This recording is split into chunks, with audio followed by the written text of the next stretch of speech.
Hi, this is János, it's Real World Audio, and now it's been a couple of weeks since I had the chance to make a video or do comments or anything like that, unfortunately, but that's life. So anyway, speakers, and I had the amazing fortune that Christophe in France has built a lot of speakers over the past couple of weeks.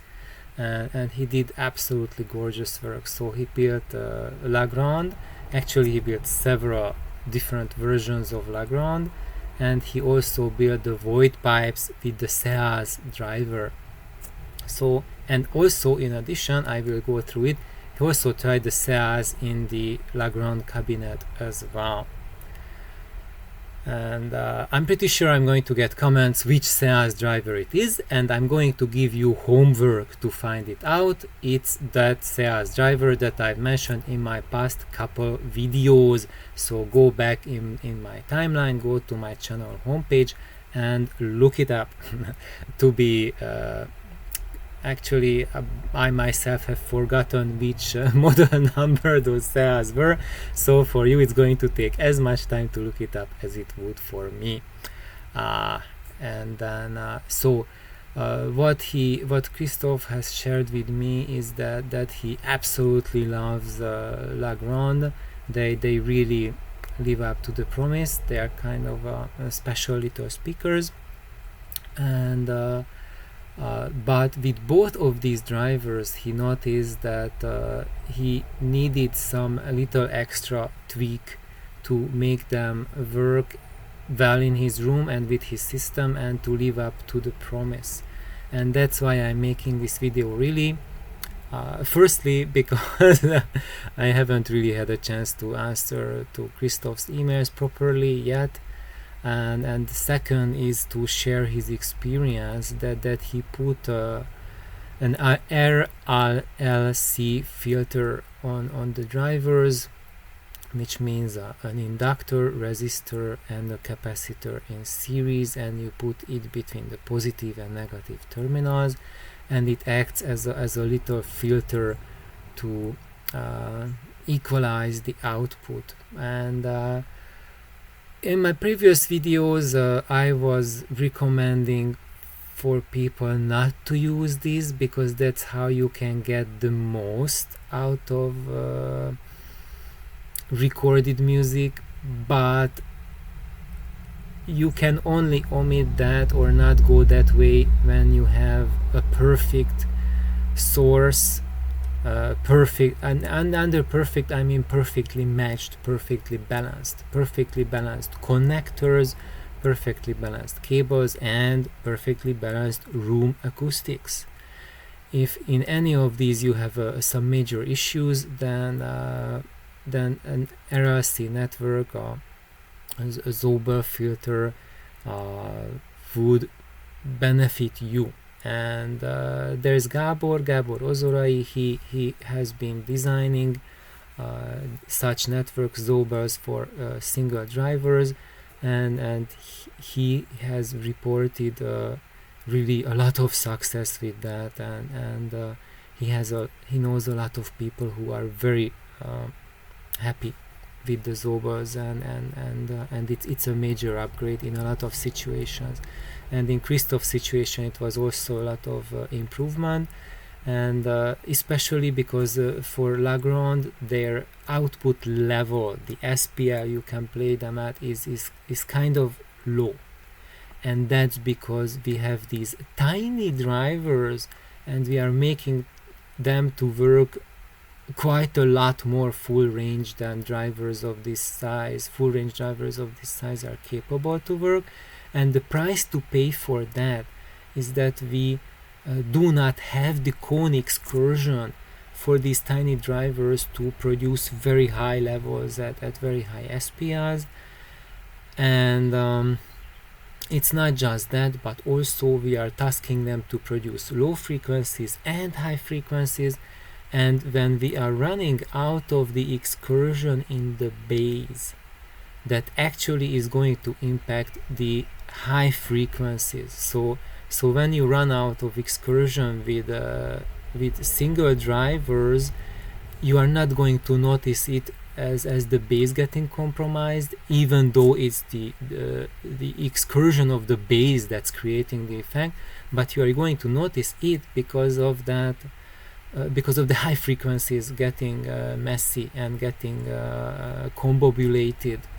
And that's because when the driver is pushed to extremes, then it's the voice coil is not in the optimum voice coil gap anymore, it's going out, and there we cannot control the high frequencies as well as in the gap itself, and we are losing the high frequency definition first. That's always the most noticeable thing. So you, as a general advice, if you are happy with your, I would say, if you are not happy with your full range driver sound, you notice that it's running out of steam, you will be much more successful by let's say adding an extra tweeter to it and relieving the high frequency duty, compared to relieving the low frequency duty and adding a subwoofer. At least in the case of Grande it's true, but there's other speakers as well. So if you use, for example, built diatom speakers using the diatom 601 as the driver, there's the same thing over there, that it will benefit much more an extra tweeter than an extra woofer. So coming back here, the RLC network that Christoph tried, he tried the same network on both the Voigt pipe and the Grande, and it works on both speakers because both are 8 ohm speakers, and the optimized RLC network for 8 ohms is 2 millihenries for the inductor, 8 to 10 ohms for the resistor, and 2 microfarad for the capacitor. So just choose as high quality parts as possible for that, because the quality of these parts is going to make about as much impact as the quality of the driver itself. So it's going to be very impactful. And it's going to work for you if depending on your room and your sources. So if you have them already super duper optimized, then using an RLC network you will find it as a step back. But if you have in other situations, you may find that it's very useful and takes up the clarity to a higher level when you are playing it medium level or getting close to the level where it can play. In addition, I have to add that these drivers, the FF125WK, take very long time to break in. So mines have been breaking in from the 1st of January, and now I can play them reasonably loud in my small room, and there's no notch filter, no RLC network, and they can play pretty loud without any sign of stress. In the beginning it just crapped out on a lot of different music at higher volumes, totally unable to play, but now it can play much louder than initially. So if you build them and you find it doesn't play loud enough, you have two choices. One of them is let them break in for half a year, and then it will be way better in that regard. And your other choice is right now put in the RLC filter, and then you can enjoy right away before the complete break-in higher clarity, higher playable levels. But what I recommend for you, Christoph, and for everyone is that after half a year or a year, take out the RLC network and have a listen to them without the network as well. So because that will give you the fair comparison of the long-term benefit of a filter like that, or those of you who are using other Zobel, same thing. Usually, almost always, if you put it in right away when you build a new speaker project, it's going to sound better, but most people just leave it there. My recommendation, a year or so later, take it out and have a listen, and it might not be better, but this is about a learning experience, and your results will depend on your system, will depend on your room. So that's why it's more of an exploration to see what works for you. There are lots of choices, lots of options, lots of solutions, and the same thing doesn't work for everyone. What I'm trying to share on my channel is the middle path, the center path, where you can reach the furthest according to my experience, what I have experienced, and if you go off that path a little bit, do a little sightseeing, it can help at the moment, but usually if you want to go like beyond that, then you have to get back to that path of system synergy. So Christoph has shared many more photos. This is the Voigt pipe being made, and as you see what he did, and I think I never got to this part of recommendation, is don't just cut a hole for the driver, and this is not just for the Voigt pipe, any loudspeaker project you build, but bevel it. So you see the sides are just cut, so they are not parallel, but open up towards the inside. So that means that when the sound pressure is generated by the driver that's going into the cabinet, it's not going through these straight edges, so this straight tube, because that's going to create some problems there, some turbulences. So by angling it out, we are creating a much more optimal path for the air on the inside. This is another shot, and you see the sales driver, and there it is, FEA18RCZ. That's the model number. There you go. You don't have to look it up. And another shot, just absolutely gorgeous. And mounting the Legrand driver. As you see, Christoph used a ring of plastic. It's kind of like a foamy ring on the inside, and mount the driver on it. It's your choice. It's easier to do than to do to cut out a wooden ring. What I did for my Legrand, you can go with this one. It's going to give a little different coupling compared to the wood, but it's much easier to build. Oh, I think the cats are coming down the stairs. If you can hear the meowing, when they meow like that, they bring a pair of socks with them. Kind of amazing. I hope you can hear. I think that's Kintaro meowing. And you see, this is the inside of Legrand. So that's how you build it. So you build the outside cabinet, and you also build separately this bottom part, which has the thick bottom part and the sides. These are the side walls, which are the ports, the port baffles on the outside, but this bit is not the port. The whole side of the contraption is the depth of the port.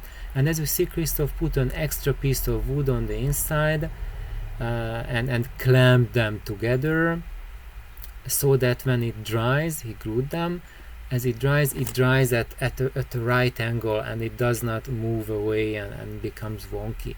That's important to keep your port, you see, like this, nice and straight.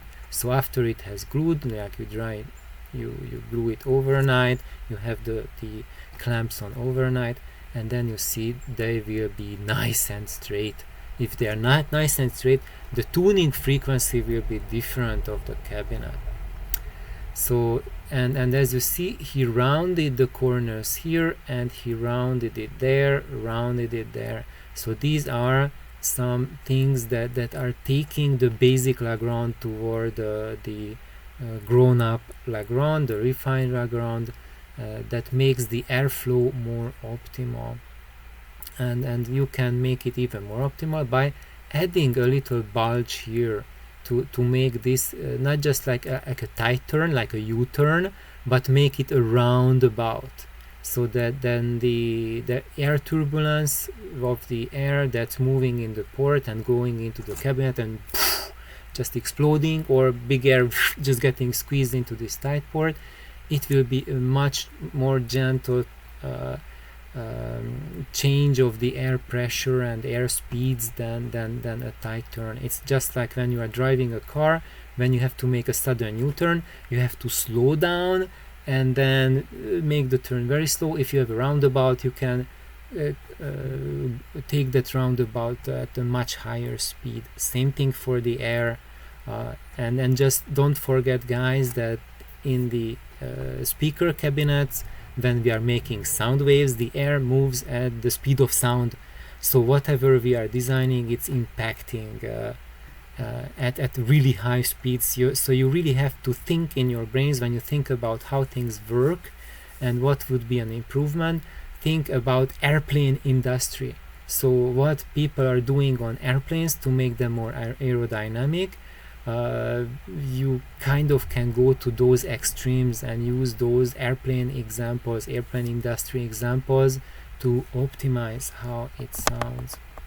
And this is how the sales driver looks in Legrand, in another version of Legrand. And what Christophe shared is that this has advantages compared to the small Fostex driver, but it doesn't have as much bass.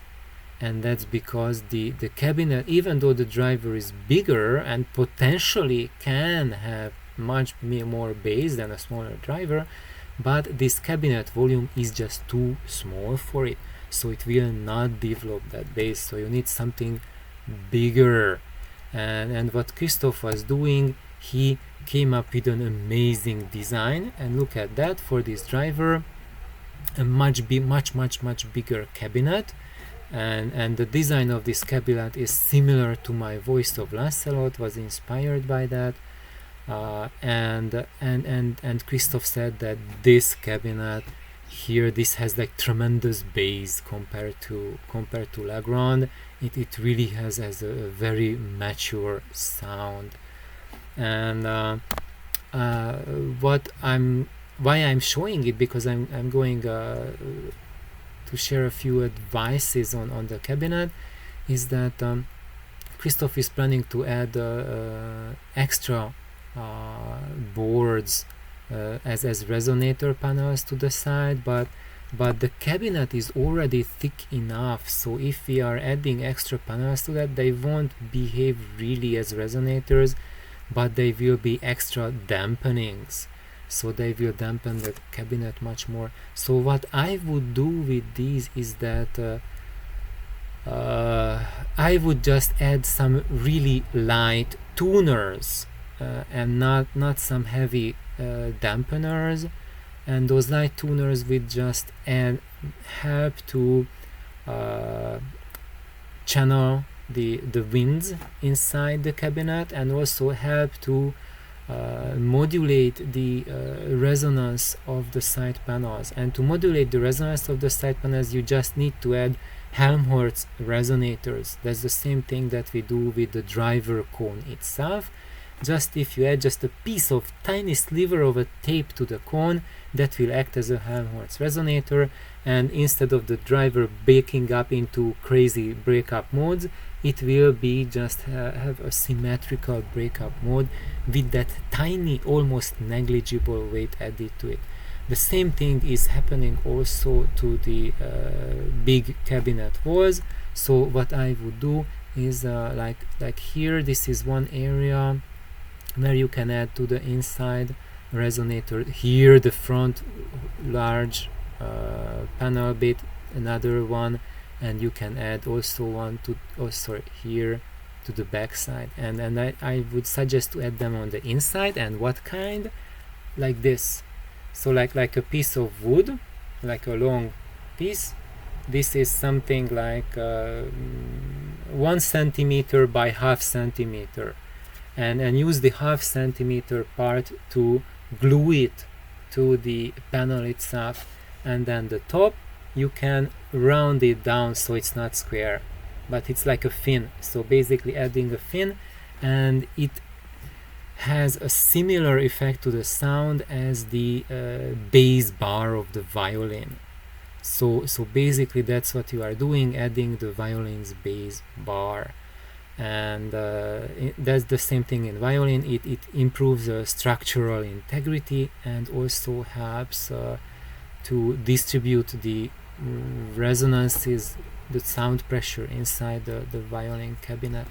And as you see in the violin, the bass bar is not at the center of the violin's body, but towards the side. Here you can also, Christoph, you can experiment with that, whether the bass bar is at the center or a little bit to the sides. But I have to add that for the violin, that difference is because on the other side you have the soul. And they had to fit both the soul and the bass bar into the violin's body, and they could not do that by putting the two together. So they have to separate it, and by choosing the exact location of the soul and the bass bar. Of course, the bass bar, once you put it on, you cannot move about it. That's up to the experience of the luthier where it is exactly. But tuning with the soul, they can fine-tune the cabinet and make sure that the front and back panel are optimally coupled to give the best resonance transfer to the room. And here that's what we want to improve the properties of the cabinet walls, so that they have the least unwanted resonances, and they will get the least unwanted resonances, because by using this bar we are forcing the walls to propagate that frequency that they receive from the inside sound pressure and have the least amount of the coloration. And that's something really important, that for those people who don't know about active cabinets, they think that anything a loudspeaker cabinet does is harmful to the sound. Not at all. 98% of what a proper loudspeaker cabinet does, it's very, very beneficial. That residual little bit is that what we have to cut down and eliminate through high quality material, proper engineering, and little tricks like the bars. And I would absolutely stay away from any kind of foam inside and dampening material in this cabinet. No, not at all. I have tried it, and then if you ask Eduard, who also built his Voice of Lancelot, he tried it as well, and it's just an absolute death spell to the cabinet to add any dampening to any live cabinets like this. Don't do that. So use, instead of to make this curvature, use wood, not dampening material, because that's going to just deaden the sound. And this is, I would say, something. I'm over 20 minutes, so I'm not going to go into that part, because otherwise it make an hour-long video. So right now I'm just saying that instead of the dampening, just use little pieces of wood. It's enough to put like a smaller piece here, like a 5 centimeter by 5 centimeter, and round it down. It doesn't have to be like a perfect curve. Just get rid of the corners. That's the most important bit. And otherwise, just absolutely amazing, really fantastic. And I really wanted to share Christoph's journey with all of you, because what he is doing is what I have been recommending, that he built those projects that I have recommended, and he uses them to come up with his own ideas as an inspiration towards where he wants to grow. And absolutely stellar work on that, Christoph. And I'm closing it for today. So thank you everyone for watching, and please like and subscribe to the channel if you haven't subscribed that. And all of you, if you want to support this little channel, you can go to that Buy Me a Coffee page, where you can donate a little bit of money to support running this channel. Bye bye.